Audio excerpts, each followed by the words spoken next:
నవరాత్రి సెట్టుటాయ్ కళాశను ఏర్పాటు లక్ష్మీలో ఏవి ఉన్నాయి? ఇప్పుడు మనం శ్రీని వాసత్రి వివాహం చూస్తున్నాం. శ్రీని పద్మావతి వివాహం కానున్న సెట్టు అందంగా లక్ష్మీ మట్టి సెట్టింగ్ చూస్తోంది. ఇప్పుడు మీనాక్షి తిరుకల్యాణం చాలా అందమైన సెట్టు తిల్లల్ లక్ష్మీ పోటీలో ఉంది. మీ ఇంటిలో ఎవరికైనా వివాహం కావాలని ఆ విధమైన ప్రార్థన ఉంటే నవరాత్రిలో వివాహ సెట్లు ఏర్పాటు చేస్తే ప్రార్థనలు విస్తరించబడతాయని, కృష్ణరుగ్మిణి సెట్లు కనిపిస్తాయని అంటారు. మీరు చూస్తున్నది అద్భుతమైన నియానం బేళం సెట్టు. ఇక్కడ చూడండి, వినాయకర్ జ్ఞానం పోతాన్ని కైల్ వల్ల తీసుకున్నారు. వారు తల్లిదండ్రుల చుట్టూ వచ్చి డెబిట్ సెట్టు మాత్రమే. ఇప్పుడు క్లో పూజ సెట్టు చూస్తున్నారు. మట్టి సెట్టు 18 అడుగుల మురుగర్ వినాయకరుతో అందంగా. ఇప్పుడు క్లేలో లలితాంబికే రాజాంబికే సెట్టు చూడవచ్చు.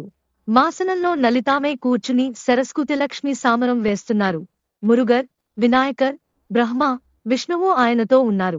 ఆసీంత్ కాళ్లతో కలిసి దేవంగా సెటప్. అద్భుత కార్తికేయ మహిళలు చూపిస్తున్నారు. అందమైన తామరలో మురుగర్ 6 కార్తికేయ మహిళలు పెంపొందిస్తున్నాయి. కైలయ పార్వతి సెట్టు అవేలవిల్లాం. మనం చూస్తున్నది ఆండాల్ జన్మనందులో ప్రారంభమై రంగనాథుతో ఐక్యమవుతూ 2-3 సీన్లు ఉన్నాయి. కూలీ మారత్కు పెద్దవారి వారానికి అందించే సీన్ ఉంది. ఆండాల్ కళ్ళాడిలో రంగనాథుడి మాలను చూస్తున్నట్టు ఒక సీన్ ఉంది. ఆండాల్ శ్రీరంగంలో రంగనాథుడితో ఐక్యత కోబరతో కాచి పెంచుతూ భజన సెట్టు మార్గశి మాసంలో ఉంది.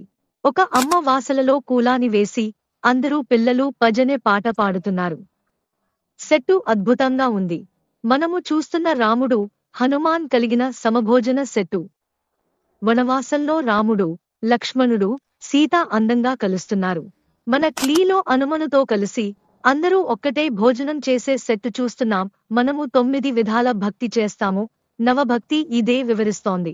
ఈ సెట్టులో మనం ఆరాధన, కీర్తనలు పాడుతాము, స్వామిగారి కథలు వినుతాము. బాబర్ 9 భక్తులను వివరించారు. మీ ఇంటి నవరాత్రి ఉత్సవానికి ఈ రక సెట్టులను ఉపయోగించండి. ఇలాంటి సెట్టు